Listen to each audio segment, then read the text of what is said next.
يا أيها الناس اتقوا ربكم الذي خلقكم من نفس واحدة وخلق منها زوجها وبث منهما رجالا كثيرا ونساء واتقوا الله الذي تساءلون به والأرحام إن الله كان عليكم رقيبا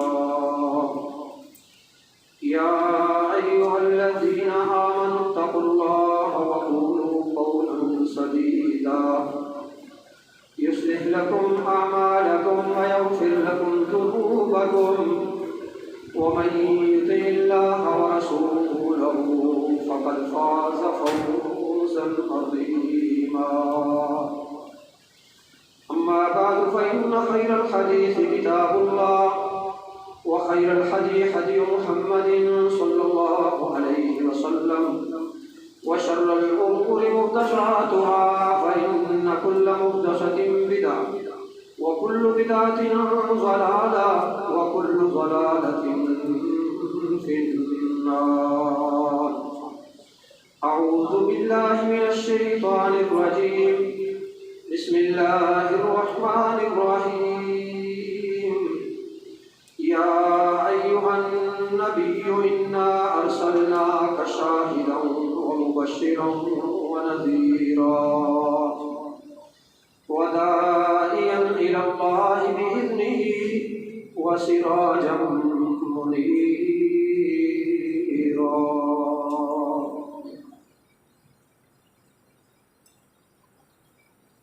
اے نبی صلی اللہ علیہ وسلم، ہم نے آپ کو توحید و سنت کا گواہ بنا کر اور جنت کی خوشخبری سنانے والا اور عذاب جہنم سے ڈرانے والا بنا کر بھیجا ہے، اور اللہ تعالیٰ کے حکم سے اسی کی طرف دعوت دینے والا اور چمکتا ہوا چراغ بنا کر مبعوث فرمایا ہے۔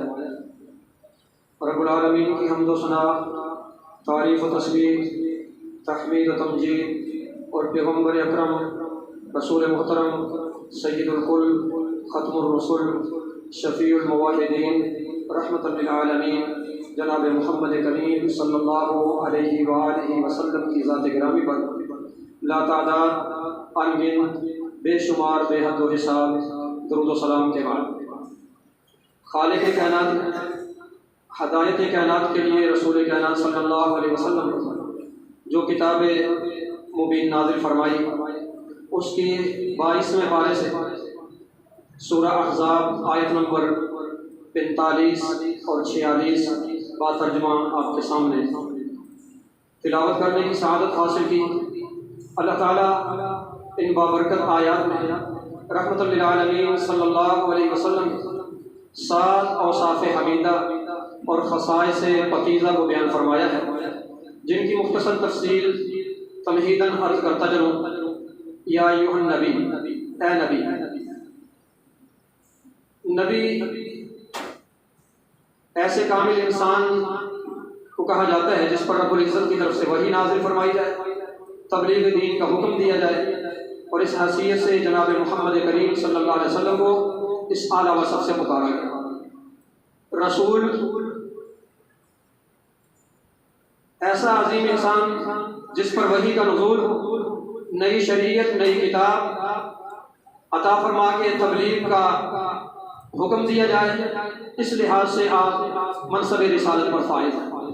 شاہداً، آپ صلی اللہ علیہ وسلم کا تیسرا وصف گواہی دینے والا، امام الانبیاء، اللہ کی توحید کے گواہ، اپنی رسالت کے گواہ، قرآن حکیم کی صداقت کے گواہ، جنت اور دوزخ کی حقیقت اور سچے گواہ ہیں۔ چوتھا وصف مبشر، فرما برداروں، اطاعت گزاروں، اللہ کے پرستاروں کو جنت کی خوشخبری سنانے والے کو کہتے ہیں، اور آپ صلی اللہ علیہ وسلم کو اس اعزاز سے بھی نوازا گیا۔ وَنَذِيرًا، ڈرانے والا، نافرمانوں، اطاعت سے منہ موڑنے والوں اور شرک و بدعت کا ارتکاب کرنے والوں کو دوزخ کے عذاب سے ڈرانے والے کو کہتے ہیں۔ یہ ذمہ داری بھی نبی محترم رسول معظم جناب محمد رسول اللہ صلی اللہ علیہ وسلم کو سونپی ہے۔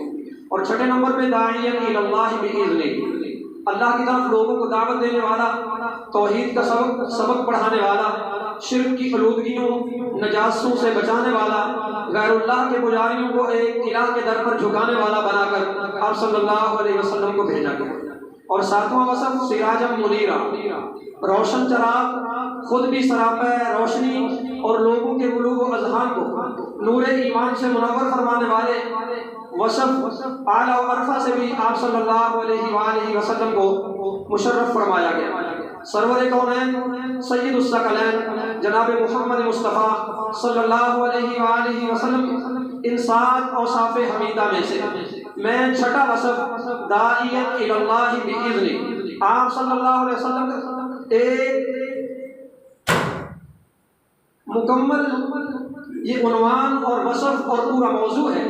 اللہ تعالیٰ سے دعا ہے کہ اللہ کم الحاکمین ہمیں سیرت طیبہ کے ایک اہم اور ضروری حصے کو کما حق کو عرض کرنے کی، آپ احباب کو پوری توجہ سے سماعت کرنے کی، اور پھر ہم سب کو دعوت مصطفیٰ صلی اللہ علیہ وآلہ وسلم کے نتیجے میں اس پر عمل کر کے سعادت مند ہونے کی توفیق نصیب فرمائے۔ تو محترم بھائیوں، میں آغاز میں عرض کر دوں، دعوت کا کام خاصا مشکل کام ہے۔ اللہ تعالیٰ کے دین کی دعوت و تبلیغ کا کام بڑا پرخطر راستہ ہے اور خاصا مشکل اور بہت دشوار ہے۔ یہ کام کرنے والے کو گالیاں سننا پڑتی ہیں، ماریں کھانا پڑتی ہیں، اذیتیں برداشت کرنا پڑتی ہیں، صدمے سہنا پڑتے ہیں، دکھوں کا سامنا کرنا پڑتا ہے۔ دعوت دین کا فریضہ سر انجام دینے والے کو بے آرام ہونا پڑتا ہے، بھوکا اور پیاسا بھی رہنا پڑتا ہے، پیٹ پر پتھر بھی باندھنے پڑتے ہیں۔ لوگ اسے دیوانہ، پاگل اور مجنون بھی کہتے ہیں، بے وقوف بھی کہتے ہیں اور اس کا مذاق بھی اڑاتے ہیں، لیکن ان کا کام ہے لوگ اپنا کام کرتے جائیں، اور داعی کا کام ہے وہ اللہ کا قرآن سناتا جائے، رسول اللہ صلی اللہ علیہ وسلم کے فرامین سناتا جائے، وہ اللہ کا دین، اللہ کی مخلوق، اللہ کی کائنات میں لوگوں تک پہنچاتا رہے گا۔ تو اللہ تعالیٰ ان اذیتوں، تکلیفوں، لوگوں کے صدموں کے باوجود آپ صلی اللہ علیہ وسلم کا فرمایا کہ تمہارا کام قرآن سنانا ہے، اپنی حدیث سے لوگوں کے قلوب و اذہان کی تطہیر کرنا ہے اور صبر کے دامن کو تھام کر رکھنا ہے۔ لوگ پتھر ماریں تم دعائیں دیتے جاؤ، اور تمہارا کام کیا ہے؟ تم نے دعوت کس بات کی طرف دینی ہے؟ ادعو الی سبیل ربک، ادعو الی سبیل ربک، اپنے رب کے راستے کی طرف دعوت دیجیے، اپنے لوگوں کو اپنے رب کے راستے کی طرف حکمت اور اچھی نصیحت کے ساتھ بلائیے اور ان کے ساتھ بہترین طریقے سے گفتگو فرمائیے۔ تو میرے محترم بھائیوں، اس آیت کریمہ جو کہ سورہ یوسف کی آیت ہے، اللہ تعالیٰ نے آپ صلی اللہ علیہ وسلم کے لیے راستے کا تعین فرما دیا ہے۔ راستہ امام کا نہیں، بزرگ کا نہیں، استاد کا نہیں، ماں باپ کا نہیں، قوم، برادری اور قبیلے کا نہیں، لوگوں کا نہیں، کسی ازم کا نہیں، کسی حکومت کا نہیں، بلکہ احکم الحاکمین کا راستہ ہے، رب العالمین کا راستہ ہے، ارحم الراحمین کا راستہ ہے، جس راستے کی طرف دعوت دیتی ہے۔ لوگ آج لوگوں کو منتشر کر رہے ہیں، آج لوگوں کی وحدانیت کو، لوگوں کی اجتماعیت کو ٹکڑے ٹکڑے اور تفرقے میں ڈال رہے ہیں۔ اس کی وجہ کیا ہے؟ لوگوں نے اس راستے کو چھوڑ دیا جس راستے کی طرف اللہ نے فرمایا تھا داعیًا الی اللہ بإذنہ وسراجا منیرا۔ پیغمبر اپنے قبیلے کی طرف نہیں، مکے کی طرف نہیں، اپنے حسب نسب کی طرف نہیں، اپنے جاہ و جلال کی طرف نہیں، اپنی عظمت و بڑائی کی طرف نہیں، بلکہ دعوت دینی ہے ادعو الی سبیل ربک، رب کے راستے کی طرف بلانا ہے۔ پیغمبر جتنے بھی آئے، نوح علیہ السلام سے لے کے جناب محمد رسول اللہ صلی اللہ علیہ وسلم تک جتنے پیغمبر آئے، سب کی دعوت کا مرکز، سب کی دعوت کی بنیاد، سب کا منہج یہی دعوت تھی، ادعو الی سبیل ربک۔ الی عاد اخاہم ہودا قال یا قوم اعبدوا اللہ، ہود آئے، کہا میری قوم کے لوگوں اللہ کی طرف آ جاؤ۔ جناب نوح علیہ السلام آئے، وہ میری قوم کے لوگوں اور اللہ کی طرف آ جاؤ۔ صالح علیہ السلام آئے، فرمایا سمود میری قوم کے لوگوں اور اللہ کی طرف آ جاؤ۔ اور جناب ابراہیم علیہ السلام آئے، موسیٰ علیہ السلام آئے۔ الغرض کم و بیش 1,40,44,000 پیغمبر انبیاء اللہ کے رسول آتے جاتے رہے اور سب کی دعوت کیا تھی؟ ادعو الی سبیل ربک بالحکمہ، رب کی طرف بلایا سب۔ کسی نے اپنی جماعت، اپنی تنظیم، اپنے فرقے، اپنے مذہب، اپنے قول، اور کسی نے اپنی ذات کی طرف دعوت نہیں دی۔ لہذا آپ بھی دعوت دینے والے پہ غور کریں، دعوت دینے والا کس کی طرف بلا رہا ہے؟ وہ اپنی طرف بلا رہا ہے، اپنے مرکز کی طرف بلا رہا ہے، اپنے دربار کی طرف بلا رہا ہے، اپنی کسی ہستی بستی، اپنے کسی شخصیت کی طرف بلا رہا ہے، کسی فقیہ مجتہد امام، کسی بڑے عالم کی طرف بلا رہا ہے۔ اگر اللہ کی قسم ایسا کر رہا ہے تو یہ سبیل ربک نہیں کر رہا، اس کا راستہ ادعو الی سبیل ربک والا راستہ نہیں ہے جو تمہیں دعوت دے۔ لوگوں سب کو چھوڑ چھاڑ کے آؤ، اللہ کے قرآن کو تھام لو، مصطفیٰ صلی اللہ علیہ وسلم کی سچی زبان سے نکلنے والے ارشادات کو اپنی زندگی کا سدھارنے کا ذریعہ اور سبب بنا لو۔ وہ ہے ادعو الی سبیل ربک بالحکمہ، یہ شخص ہے اللہ کی طرف دعوت دیتا۔ اللہ اکبر۔ تو میرے محترم بھائیوں، اللہ تعالیٰ کا لاکھ شکر ہے کہ یہ محض جذباتی گفتگو نہیں، اللہ تعالیٰ کی کرم نوازی ہے اور اسی کا فضل و احسان ہے ہم لوگوں پہ کہ ہم نے کبھی شخصیات کی دعوت نہیں دی۔ وگرنہ اگر شخصیات کا تقابل کیا جائے تو شخصیات ہمارے پاس کم نہیں ہیں، ہمارے پاس بھی شخصیات کم نہیں ہیں۔ اللہ اکبر۔ اللہ قرآن پڑھتے پڑھتے شہید ہونے والے آپ کے لاہور شہر میں سیدین جناب علامہ احسان الہی ظہیر شہید رحمۃ اللہ علیہ جو کہہ رہے تھے کافر ہے تو لڑتا ہے، کافر ہے تو شمشیر پہ کرتا ہے بھروسہ، اور مومن ہے تو بے دیر بھی لڑتا ہے۔ یہ کس کی طرف دعوت دی جا رہی ہے؟ مومن ہے تو بے دیر بھی لڑتا ہے سپاہی، کس کی طرف دعوت ہے؟ اگر اللہ پر ایمان ہے تو اسباب پر بھروسہ اٹھ جاتا ہے، اسباب اختیار کیے جاتے ہیں، فوجیں، قوت، طاقت، وسائل، ٹیکنالوجی سب کچھ ہوتا ہے، انسان کے پاس ان کو جمع کرتا ہے، لیکن اس کا بھروسہ ان چیزوں پر نہیں رہتا، وہ اپنے رب پر توکل کرتا ہے۔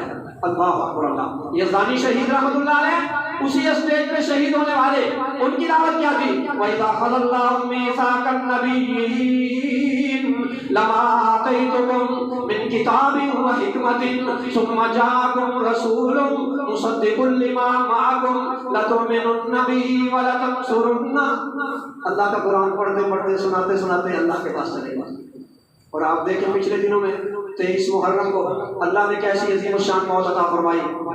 قاری عبد المتین اصغر رحمۃ اللہ علیہ وہ اللہ کا قرآن پڑھتے ہوئے لَهُم مَّغْفِرَةٌ وَأَجْرٌ عَظِيمٌ، اللہ کی طرف دعوت دی جا رہی ہے، رب کی طرف بلایا جا رہا ہے، رب کی طرف اکٹھا کیا جا رہا ہے۔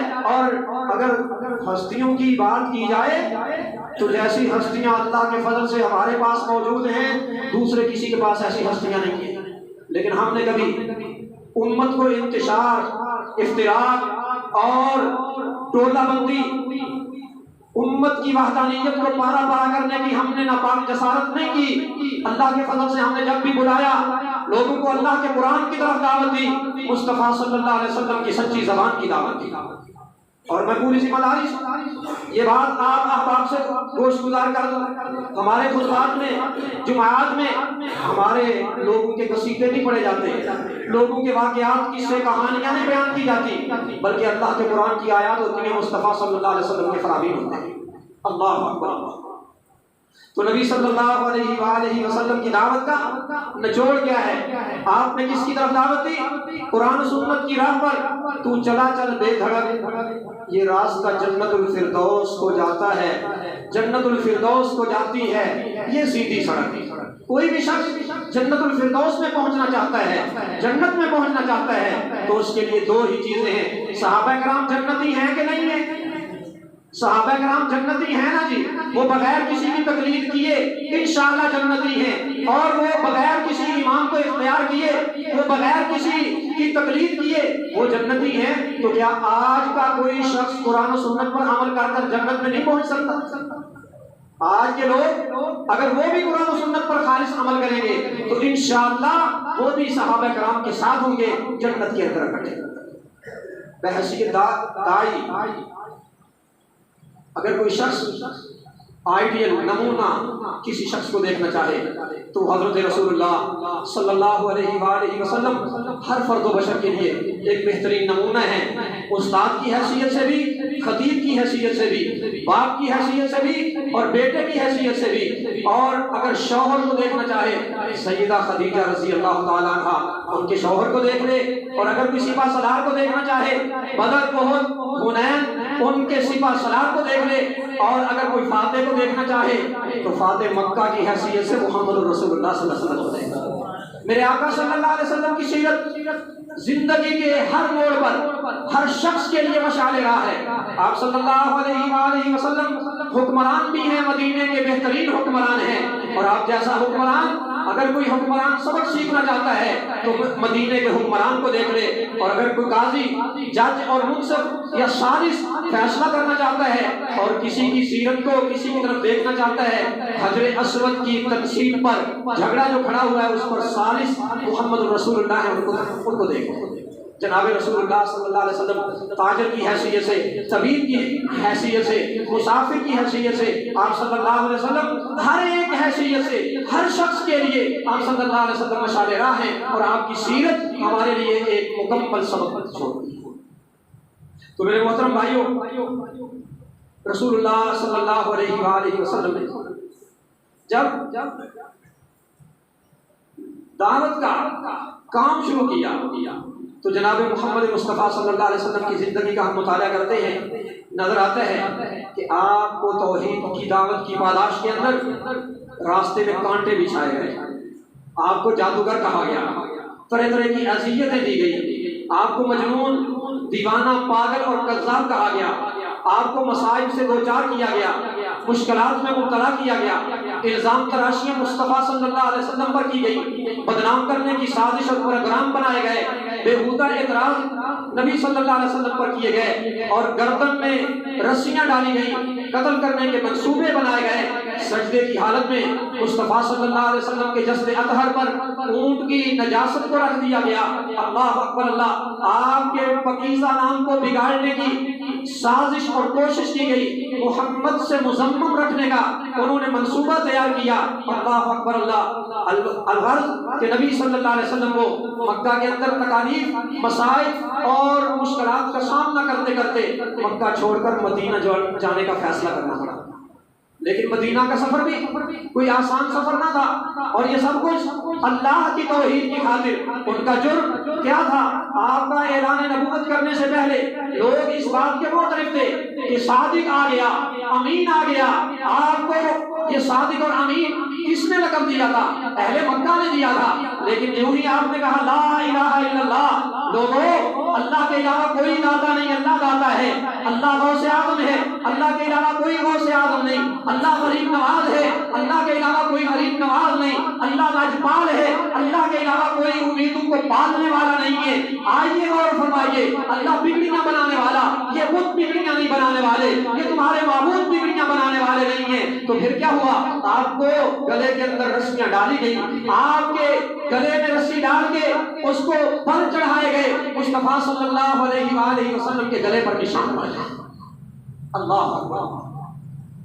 اور اللہ نے اس کیفیت کو دیکھا، اللہ فرمایا فاصبر کما صبر اولو العزم من الرسل ولا تستعجل لهم، پیغمبر ان پر بد دعا نہ کرنا، ان پر بد دعا نہ، فاصبر صبر کر لے، کما صبر اولو العزم، جیسے موسیٰ کو اذیتیں دی گئیں صبر کیا، نوح کو اذیتیں دی گئیں صبر کیا، اولو العزم بڑے بڑے نبیوں نے صبر کیا ہے، ہم صبر کر جائیے، نتیجہ آپ کے حق میں والا سوف یعطیک ربک فترضی وللآخرۃ خیر لک من الاولی، آپ کا آنے والا کل گزرے ہوئے کل سے اللہ بہتر کرتا چلا جائے گا، آپ صبر کیجئے۔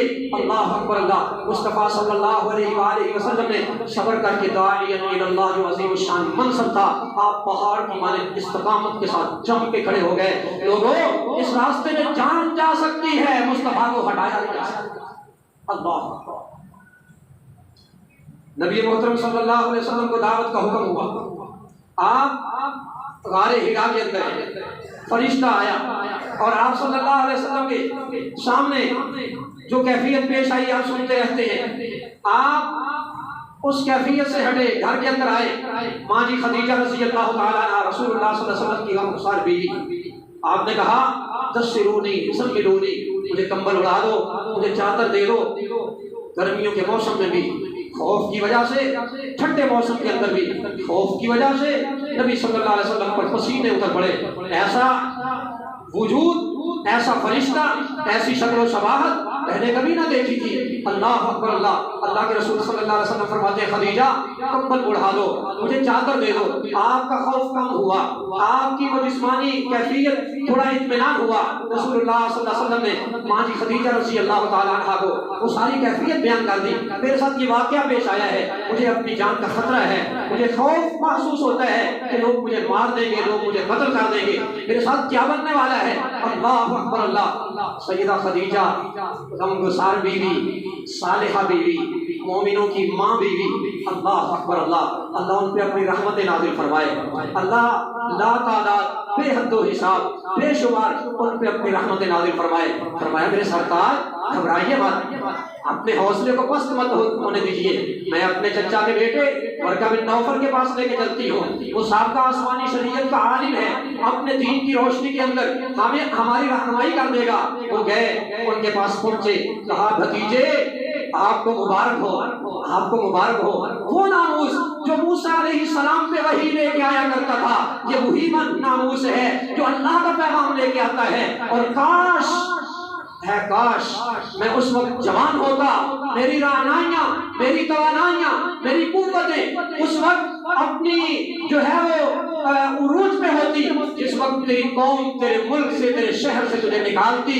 اللہ اکبر اللہ۔ میں تیرا ساتھی ہوتا، میں توحید کے لیے مارے کھانے والا، نکلنے والا، اللہ کے راستے میں، اللہ کے دین کے لیے تیرا ساتھی بننے والا، تیرے قدموں کو، تیرے بازوؤں کو مضبوط کرنے والا ہوتا۔ اللہ اکبر اللہ۔ بھتیجے گھبرائیے نہیں، یہ تو اللہ نے اعزاز سے آپ کو معزز فرما دیا ہے۔ اللہ اکبر اللہ۔ رسول اللہ صلی اللہ علیہ وآلہ وسلم واپس پلٹتے ہیں۔ اللہ اکبر اللہ۔ وحی کا سلسلہ کچھ وقت کے لیے رک جاتا ہے۔ اللہ کے رسول صلی اللہ علیہ وآلہ وسلم پھر دوسری وحی آتی ہے، یا ایھا المدثر، چادر لے کے سونے والے، اے مدثر کی کملی اوڑھ کے سونے والے، تم کھڑے ہو جائیے، ہم نے آپ سے بڑے بڑے کام لینے ہیں، آپ کھڑے ہو جائیے۔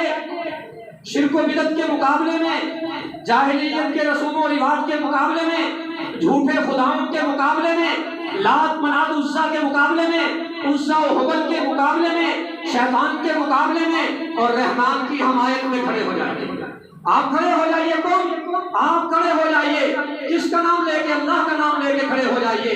آپ نبی اللہ بن کے کھڑے ہو جائیے، رسول اللہ بن کر کھڑے ہو جائیے، حبیب اللہ بن کر کھڑے ہو جائیے۔ آپ کھڑے ہو جائیے امام الانبیاء بن کے، سید الاتقیاء بن کے، قدوۃ الصلحاء بن کے، رسول خدا بن کے، شافع روز جزا بن کے آپ اٹھ کھڑے ہوئیے۔ اللہ اکبر اللہ۔ آپ کھڑے ہو جائیے خاتم النبیین بن کر، آپ رحمت للعالمین بن کے کھڑے ہو جائیے۔ میرے مصطفیٰ صلی اللہ علیہ وسلم کھڑے ہو گئے، اللہ نے کام کیا لینا ہے؟ تم کھڑے ہو جائیے، فانذر، جہنم سے ڈرا دیجیے۔ اللہ کی نافرمانی، اپنی اطاعت کے مقابلہ میں نافرمانی، معصیت سے لوگوں کو باخبر کر دیجیے، ڈرا دیجیے۔ تم فانذر، لوگوں کو ڈرائیں، اگر نافرمانی کریں گے، معصیت کریں گے۔ اللہ اکبر اللہ۔ اللہ کی گستاخیاں، رسول اللہ کی گستاخیاں، جہنم کے عذاب سے، قبر کے عذاب سے ان کو ڈرا دیجیے، اللہ کی پکڑ سے، رب العالمین کی گرفت سے۔ اور یہ مشرک جو قبر سے ڈرتا ہے، حجر سے ڈرتا ہے، جو شجر سے ڈرتا ہے، جو مر گئے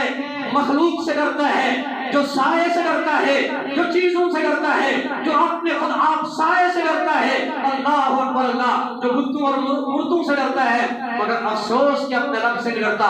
تم فانذر، اے پیغمبر کھڑے ہو جائیے، ان کو اپنے رب سے ڈرائیے۔ جب رب سے ڈرنے والے بن جائیں گے، پھر اور کسی خانقاہ، کسی حجر شجر اور بت سے ڈرنے والے یہ نہیں بنیں گے۔ اللہ اکبر اللہ۔ آپ کا کام کیا ہے؟ تم فانذر، آپ کھڑے ہو جائیے، اللہ سے ڈرائیے۔ اور پھر میرے مصطفیٰ صلی اللہ علیہ وسلم کھڑے ہو گئے، اللہ اکبر اللہ، قیامت کی ہولناکیوں سے، حشر کی اذیتوں سے، اور ان کے ذہن میں بٹھا دیجیے جو رب العالمین سے ڈر جاتا ہے، اس کے دل سے غیروں کے خوف نکل جائے گا، پھر وہ کسی اور سے نہیں ڈرتا۔ اللہ وربک فکبر، رب آپ کا رب فکبر، بس اس کی بڑائی اس کی بڑائی اس کی بڑائی۔ اللہ اکبر اللہ اکبر، یہیں سے بات کا آغاز ہوا تھا۔ لا الہ الا اللہ، لوگوں دعوت مصطفیٰ کے منہج کو سمجھو۔ لا الہ الا اللہ، سب جھوٹے ہیں، سب جھوٹے ہیں، کوئی تمہارا نفع کا مالک نہیں، کوئی نقصان کا مالک نہیں، کوئی تمہیں امید لگانے کے لائق نہیں ہے۔ اللہ اکبر اللہ، لا الہ الا اللہ۔ دوسری وحی کے اندر کیا آیا؟ وَرَبَّكَ فَكَبِّرْ، اپنے رب کی تکبیر، اپنے رب کی کبریائی۔ اور وہی ہوا پھر جس کی دعوت میرے مصطفیٰ نے دی تھی صلی اللہ علیہ وآلہ وسلم۔ لوگوں تم کہتے ہو یہ کرنی بھرنی والے، یہ روکنے ٹوکنے والے، یہ اختیارات خدائی رکھنے والے، یہ میں کہتا تھا کچھ نہیں کرنے والے، یہ خود مجبور ہیں، اور تم کہتے تھے یہ سب کچھ کرنے والے ہیں۔ جب بھی مکہ فتح ہوا، اللہ کے رسول صلی اللہ علیہ وسلم نے حضرت بلال رضی اللہ تعالیٰ عنہ کو وہاں پہ چڑھایا بیت اللہ پہ، بلال چڑھیے، آج بھی ایجنڈا وہی ہے، منہج دعوت وہی ہے، آج بھی اسی کی طرف ادعو الی سبیل ربک بالحکمہ، آج بھی رب کی طرف دعوت ہے۔ کیا دعوت ہے؟ اللہ اکبر اللہ اکبر۔ وہ تم کہتے تھے کہ ہمارے بھی ہیں، وہ بھی کچھ کر سکتے ہیں رات دن میں، وہ بھی ان کا بھی تخیل، ان کا بھی اختیار ہے۔ اللہ اکبر اللہ، میں محمد رسول اللہ صلی اللہ علیہ وسلم نے کہا تھا ان کا کوئی اختیار نہیں اللہ کی صفات کے اندر۔ آج دیکھ لو تمہارے معبود جھوٹے ہوئے، وہ ہار گئے، اور محمد کرم صلی اللہ علیہ وسلم ربک فکبر، آپ بلال چڑھے اور کیا کہا؟ اللہ اکبر اللہ اکبر۔ لوگوں کیسا عظیم شان منظر ہوگا بیت اللہ پہ سیدنا بلال رضی اللہ تعالیٰ عنہ، بلال حبشی، وہ غلام، وہ جس کا کوئی عطا پتہ نہ تھا، جس کا کوئی کنبہ قبیلہ نہ تھا، جس کی کوئی تجارت گھر بار نہ تھا، جس کا دفاع کرنے والا کوئی نہ تھا، وہ اللہ کی توحید کے لیے کیا کرتا تھا؟ مکہ کے اندر امیہ، اس کے گلے کے اندر رسیاں ڈالی جاتی اور اس کو پتھر اوپر رکھ کے آگ کے ہتھیاروں کے اوپر جلتی بتی عرب کی ریگستان اور عرب کی پتھریلی زمین کے اوپر سیدنا بلال رضی اللہ عنہ کو اوپر سے ضربیں لگائی جاتی۔ بلال نیچے سے کیا آواز کہتے؟ قل هو اللہ احد۔ اور لوگوں سن لو، مار سے جان جا سکتی ہے لیکن دل سے ایمان جا سکتا نہیں ہے۔ میری دعوت رسول اللہ کی دعوت ہے، ادعو الی سبیل ربک بالحکمۃ والموعظۃ الحسنہ۔ اللہ اکبر اللہ، اللہ ایک ہے اپنے اختیارات میں، اپنے تمام شان میں اللہ ایک ہے، اس کا کوئی شریک اور ثانی نہیں ہے۔ اللہ اکبر اللہ، میرے نبی صلی اللہ علیہ وآلہ وسلم پھر استقامت کے پہاڑ بن کے اللہ کے رسول صلی اللہ علیہ وسلم کھڑے ہوئے تو میرے محترم بھائیوں، آپ صلی اللہ علیہ وسلم نے اپنے قریبی لوگوں کو دعوت دی، قریبی لوگوں کے اندر سے کچھ لوگ مسلمان ہوئے۔ اللہ اکبر اللہ، تو نبی صلی اللہ علیہ وآلہ وسلم کے حقیقی چچا ابو لہب گھر سے مخالف بن کر کھڑے ہو گئے اور کیا کہتے ہیں؟ ایک دن آپ نے دودھ کی دعوت کی، حاضرین مجلس کو دودھ پیش کیا اور آپ کا منصوبہ تھا کہ ضیافت کے بعد میں اپنی دعوت پیش کروں۔ کھانے پینے کے بعد ابو لہب بڑبڑانے لگا۔ نبی صلی اللہ علیہ وسلم نے مناسب نہ سمجھا کہ ایسے ماحول میں دعوت کو پیش کیا، لہذا دعوت کے لیے ماحول بھی مؤثر ہونا چاہیے۔ جہاں یہ ماحول ہوتے ہیں نا، جیسے ابو لہب کا کردار ہے، وہاں پہ دعوتیں رک جاتی ہیں، وہاں پہ اللہ کے دین کو نقصان پہنچتا ہے، اور پھر معاشرے میں برائی، بے حیائی اور باطل کا غلبہ ہوتا ہے۔ تو لہذا اپنی ذاتیات کو چھوڑتے ہوئے اللہ کے دین کے مفاد کو ہمیشہ مقدم رکھیں۔ اللہ ہم سب کو اس بات کی توفیق نصیب فرما دے۔ رسول اللہ صلی اللہ علیہ وسلم نے دوبارہ دعوت کا اہتمام کیا کہ پھر اس نے وہی کام کیا جو پہلے کیا۔ آپ نے تیسری مرتبہ دعوت کا اہتمام کیا۔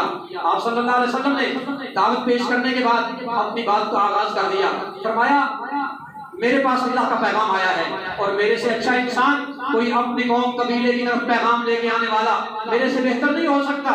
اللہ اکبر اللہ، میں تمہیں جہنم سے بچنے کی دعوت دیتا ہوں، اللہ کے جنت کی پیغام اور نبی سناتا ہوں۔ آپ صلی اللہ علیہ وسلم نے خطبہ مسنونہ پڑھا اور خطبہ مسنونہ پڑھ کے آپ صلی اللہ علیہ وآلہ وسلم نے پھر وہی مشفقانہ انداز کے ساتھ آپ صلی اللہ علیہ وسلم نے ان کو نصیحت فرمائی۔ لہذا یہ لوگ بات سن کے سیدنا علی رضی اللہ تعالیٰ عنہ آپ کے خاندان میں سے قریبی لوگوں کو بلایا تھا تو وہ ایمان لانے کے لیے تیار ہو گئے۔ انہوں نے ایمان لایا تو رسول اللہ صلی اللہ علیہ وآلہ وسلم یہاں پہ ابو لہب تیسری مجلس کے اندر کھڑا ہوتا ہے، اور یہ صفا کی پہاڑی پر دعوت کا پروگرام ہے رسول اللہ صلی اللہ علیہ وسلم۔